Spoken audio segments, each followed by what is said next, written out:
নমস্কার বন্ধুরা, education culture YouTube চ্যানেলে তোমাদের প্রত্যেককে স্বাগতম।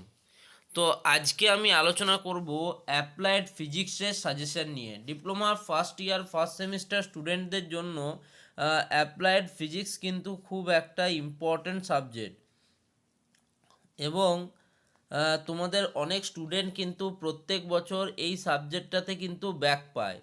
তো তোমাদিকে টোটাল আমি 5টা পার্টে, ঠিক আছে, 10টা পার্টে 30টা লং কোশ্চেন কিন্তু দেব, ঠিক আছে। ফিজিক্সের এই 30টা লং কোশ্চেন করে গেলে আমাদের এক্সামিনেশান পাস করার ব্যাপারে কোনো কিছু ভাবতে হবে না, তার গ্যারান্টি আমি দিচ্ছি, আমি আমার এই চ্যানেল থেকে, ঠিক আছে। তো চলো প্রথম প্রশ্ন শুরু করা যাক। কোশ্চেন নাম্বার 1, আমি দেখো তোমাদের জন্য, যেহেতু তোমরা প্রথমবার এক্সামিনেশান দেবে সেহেতু তোমাদের এক্সামিনেশান মডারেট হওয়ার সম্ভাবনা রয়েছে, তাই আমি কিন্তু কোশ্চেন ইজি টু মডারেট লেভেলেরই রেখেছি, ঠিক আছে। এর পরেরগুলোতে আস্তে আস্তে কিন্তু টাফ হবে কোশ্চেন। টোটাল 30টা কোশ্চেন আমি করাবো, আজকে প্রথম 3টে প্রশ্নতে জাম্প করছি। প্রথম প্রশ্ন দেখো, 1 নম্বর। আমরা জানি 8 নাম্বার করে আমাদের 5টা প্রশ্ন করতে হবে, তো 8 × 5 40 মার্কস কিন্তু আমাদের রয়েছে লং কোশ্চেনে, ফলে এটা একটা ম্যাক্সিমাম ওয়েটেজ বহন করছে, তাই আমাদের লং কোশ্চেন করতেই হবে। তো প্রথম কোশ্চেনের পার্ট এতে দেখো লেখা রয়েছে state Hooke's law in elasticity. Elasticity তে হুকস ল তোমাকে কিন্তু বর্ণনা করতে হবে, হুকস লটা কী সেটা ডিফাইন করতে হবে তোমাকে, তার জন্য তোমাকে দেওয়া হবে 2 মার্কস। নেক্সট 2 নম্বরে বিতে দেখো কি আছে, এক্সপ্লেন স্ট্রেস স্ট্রেন ডায়াগ্রাম।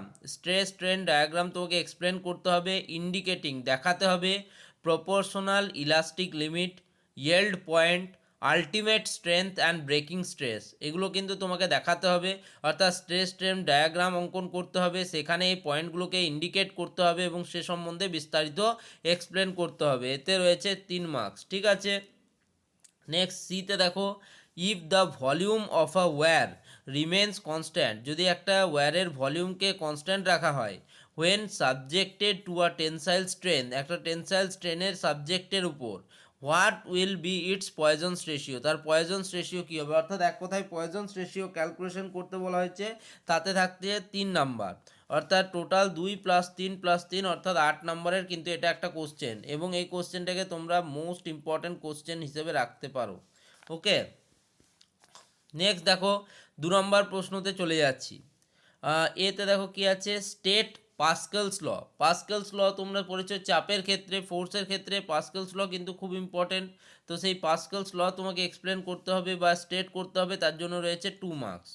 তার সাথে দেখো বি অপশানে কি রয়েছে, state Archimedes principle. Archimedes principle তোমাকে এক্সপ্লেন করতে হবে, স্টেট করতে হবে, অ্যান্ড তার সাথেই conditions of floating body in equilibrium. ইকুইলিব্রিয়ামের ক্ষেত্রে একটা ফ্লোটিং বডির কী কী কন্ডিশনস থাকে সেটা তোমাকে জানাতে হবে। আর স্টেট আর্কিমিডিস প্রিন্সিপাল স্টেট করার জন্য 2 মার্কস এবং conditions for floating body in ইকুইলিব্রিয়ামের জন্য 1 মার্কস। টোটাল কিন্তু এই প্রশ্নটাতে বিতে 3 নাম্বার থাকছে।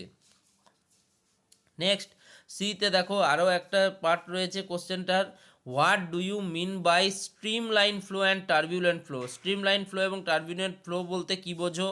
What is the relation between Reynolds number and critical velocity. Reynolds number এবং ক্রিটিক্যাল ভেলোসিটির মধ্যে কী সম্পর্ক, সেটাতে রয়েছে 1 নাম্বার, অর্থাৎ টোটাল সিতে রয়েছে 3 নাম্বার, অর্থাৎ 2 + 3 + 3 অর্থাৎ 8 মার্কসের কিন্তু এটা একটা প্রশ্ন। এই প্রশ্নটাও কিন্তু মোস্ট ইম্পর্ট্যান্ট প্রশ্ন কিন্তু, ঠিক আছে। প্রত্যেকটা প্রশ্ন এখানে যে প্রশ্নগুলো দেওয়া আছে খুব বাছাই করে কিন্তু প্রশ্নগুলো দেওয়া হয়েছে, তাই তোমরা এই প্রশ্নগুলো একদম পড়ে যাবে। 3-এর দেখো, 3-এর এই অপশনটা কি আছে, what do you mean by fundamental and derived quantities. Fundamental এবং ডিরাইভড কোয়ান্টিটি বলতে তুমি কি বোঝো। What do you mean by proportional error and absolute error. Proportional error এবং অ্যাবসলিউট ইরর বলতে কি বোঝো। টোটাল কিন্তু 3 মার্কস থাকছে, এটা একটা বড় প্রশ্ন কিন্তু টোটাল কিন্তু 3 মার্কসই থাকছে। ওকে, যেহেতু এটা একটা থিওরি প্রশ্ন তাই এই প্রশ্নটার মান কিন্তু কম। তার সাথে একটা দেখো তোমার নিউম্যারিক্যাল টাইপ প্রশ্ন অ্যাড করা হয়েছে বিতে।